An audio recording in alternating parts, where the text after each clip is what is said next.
Hello!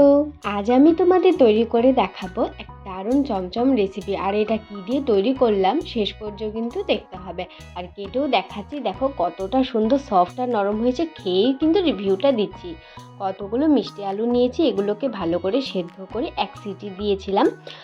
খোসা ছাড়িয়ে এবার ভালো করে স্ম্যাশ করে নেব। তোমরা হাত দিয়েও করে নিতে পারো। এরপর ২ চামচ সুজি, ৩ চামচ ময়দা দিয়ে ভালো করে আটা ডোর মতো করে মেখে নেব। এটাতে আমি আর ১ চামচ ময়দা দিয়েছিলাম, মোটামুটি ৪ চামচ ময়দা দিলাম। দিয়ে ভালো করে মেখে হাতে একটা চমচমের মতো করে আগে করে নেব, তারপরে হাত দিয়ে ডলে সুন্দর করে একটা চমচমের শেপ দেব।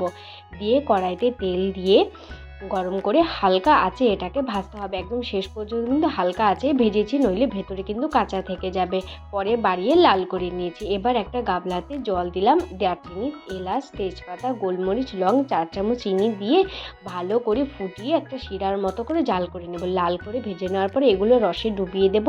ডুবিয়ে দিয়ে নামিয়ে নিলেই তৈরি হয়ে যাবে।